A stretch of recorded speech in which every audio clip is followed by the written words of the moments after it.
G'day folks, and welcome to the Aussie Outback, the land of the flies. Lots of flies. When there's been a lot of rain, just before spring and summer in the Aussie Outback, this is what happens. Welcome to Australia. It's been 6 years cruising around Australia, the Aussie Outback in my Landcruiser. In this video, we're going to celebrate those 6 years with a lot of this and a lot of that. I'm also going to answer some frequent asked questions about my Landcruiser. In particular, the top one is, what is the meaning behind the number plate? Sleipnir. I'll get to that. I get asked that all the time. And also amongst those questions, and many more, am I going to sell the Landcruiser? And what am I going to buy next? Stay tuned and find out. A lot of protein around here. A lot of protein.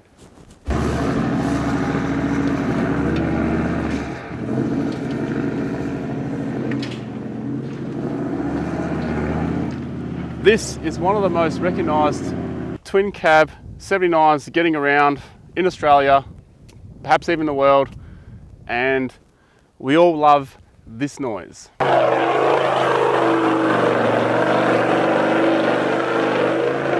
So let's celebrate 6 years of pure noise, pure barking up hills and dunes and through mud, just to celebrate. Why not? You guys want to hear it, and I like to hear it too.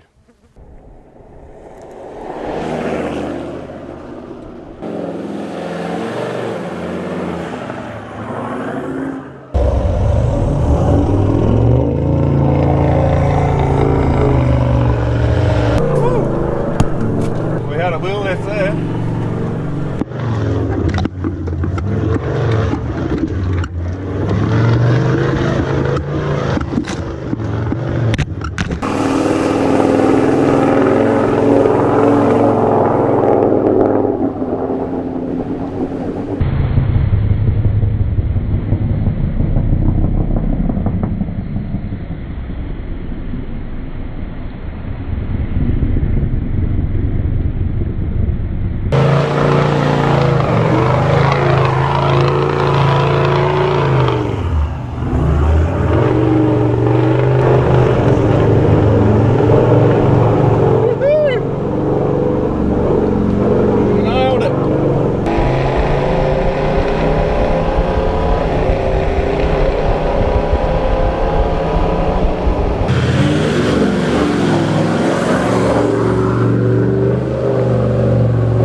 Lost the table at the back there.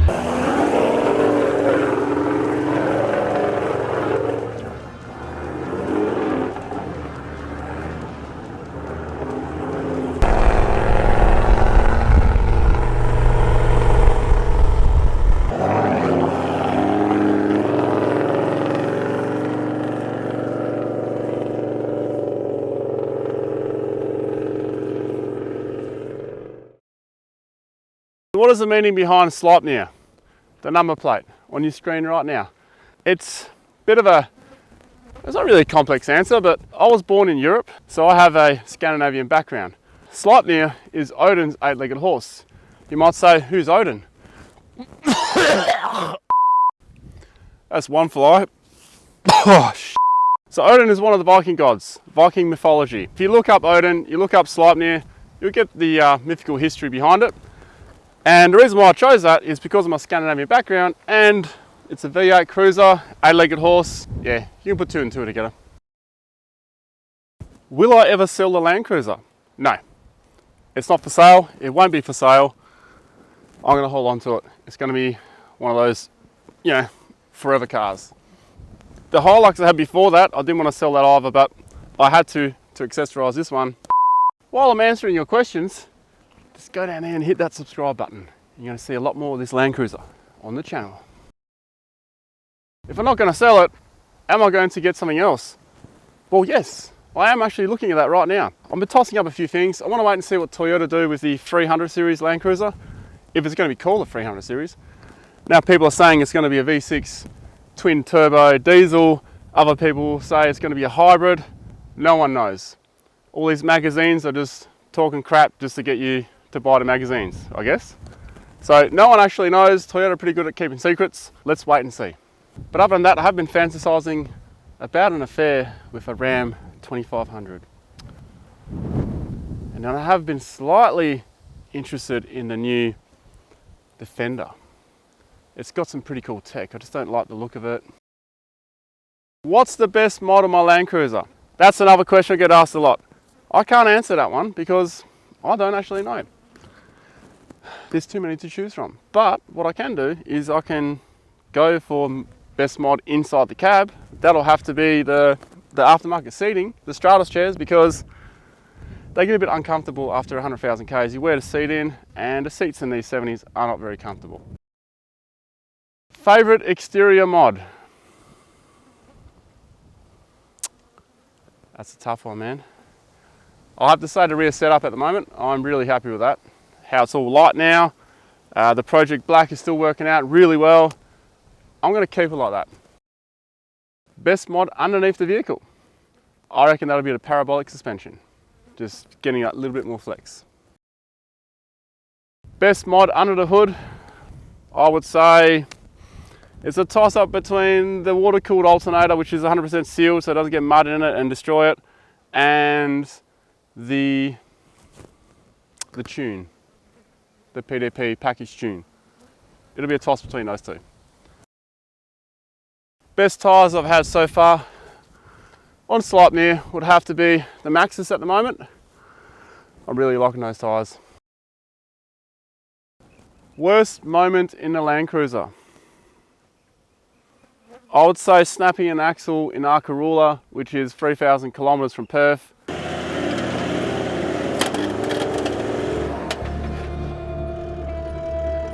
That priceless look on my face. And I had to limp it home in one-wheel drive and three-wheel drive when I was off-road. That's probably my worst moment. Towing a trailer is all. I've had my fair share of being stuck. So here are a lot of those sort of fail moments that I've had in the Landcruiser. Yeah, and the sketchy moments. You know those moments where you're puckering, you think you're going to tip over? That's what's coming up. I've been in many sketchy moments before, but in this particular vehicle, these are the 4 that stand out the most. This first one, I'm not going to dive into too much or show you too much because that is in a series coming up. So you're going to have to wait and see what happens after this situation.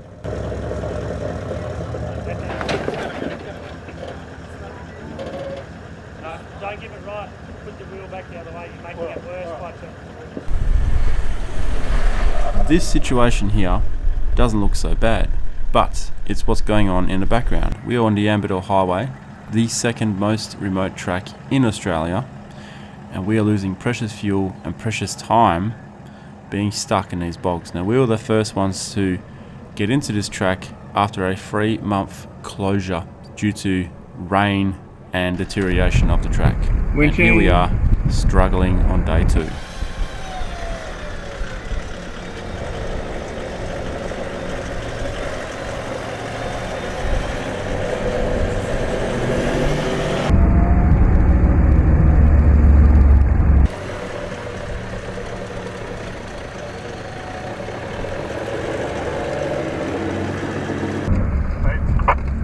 This one is self-explanatory.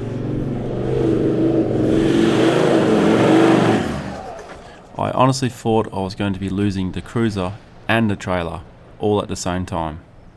Need some serious help. Yeah, we're coming around the other side now. We'll drive around the front and get the winch on you.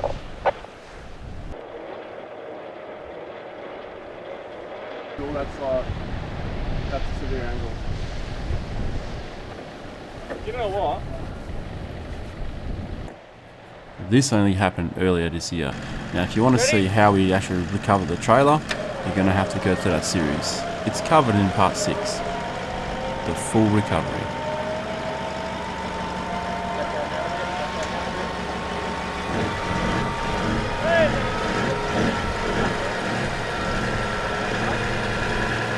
Winch off! Hang on. Back doors off a touch. Yep. Oh, fail. Winch off a bit, John.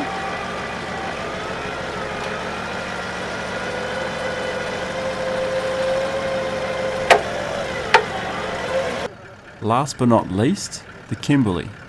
We are at the arse end of the Munda track. Now this also doesn't look too bad, but what's going on in the background here is the fact that we are super remote in the Kimberley. We are like about a 5 days drive in on the track.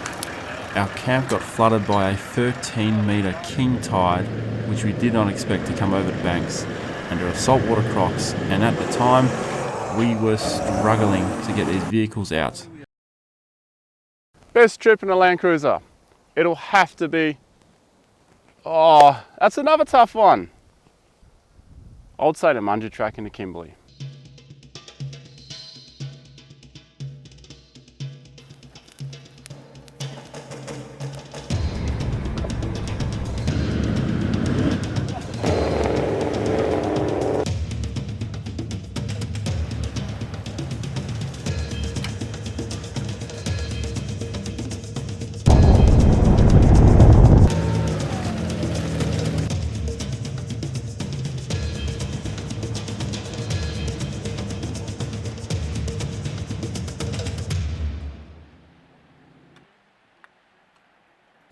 I'd love to do that again.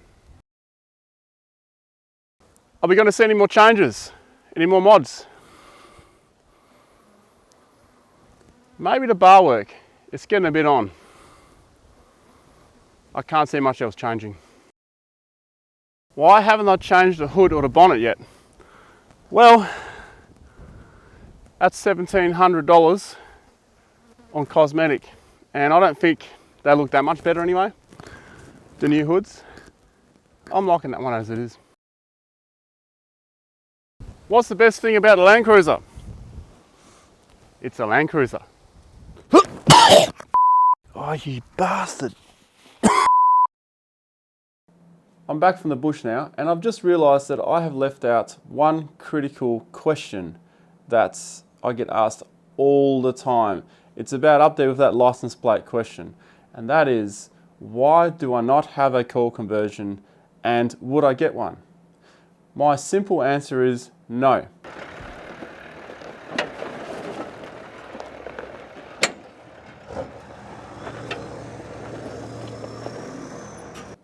And here's my reasons. It's not just one reason, there are reasons for it. The number one reason is the price. It's about $20,000 to convert a 70 series Landcruiser like a call conversion. Sure, you do get the stronger diff with it and the axles with it. Now I have the axle housing and the axles, but that is in a leaf version, which is about a quarter of the price if you go call conversion. Now the main problem with the Landcruiser is when it comes to flex, it's not the rear, it's the front. The front's the problem. You can't get enough droop out of it. The rear is actually not too bad, and the rear is where you put the call conversion. I've put parabolics in mine, and I've run that for over 2 years now, and that has improved it. It hasn't made it like a coil converted vehicle, but it has improved it significantly and enough. The Landcruisers, the GXL version at least, comes out with front and rear locker. So really, you don't need to convert your vehicle to a coil conversion. You can get that vehicle as far as any coil converted vehicle can anyway. Sure, the ride comfort may be a bit nicer, but what are you doing in a 79 series Landcruiser if you want a nice comfy ride? That is my reasoning behind it.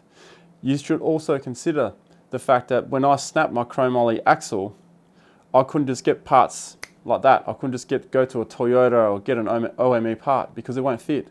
So I had to limp it all the way home and then wait 2 weeks to get a part sent over, or a week, or whatever that was. So if you were to break a coil conversion out in the middle of nowhere, how are you going to fix it with parts around? With mine, yes, mine is different, but it's different to factory, but it still works on the same principle with the leaf hanger. So it still has leaf suspension. If I snap a parabolic spring, I can get a normal leaf spring and put in so I can get home. That's my point. And that is why I don't have a coil converted 79. I'm 99% sure I've answered all the questions, all the frequent asked questions at least, about the Landcruiser that I've been getting over the past 6 years. It's been a great 6 years in a Landcruiser. I enjoyed editing this video, going back in time and seeing all the places it has taken me, and I hope you enjoyed that as well, especially the old thong slap going up the hills. Team VD1. As I mentioned, I will be looking at another vehicle sometime soon in the future. I'm just waiting to see what the 300 series might be from Toyota, and still considering the other vehicles that I was talking about. In the meantime, however, there may be another 2 vehicles added to the channel, and I'm not going to give much away, but I'm working on something right now that may bring 2 very common vehicles in Australia, so that we can make some more content about some different stuff. So stay tuned, guys. Thank you very much for watching, and let's see how we go over the next 6 years with the Landcruiser. Team VD1 signing out.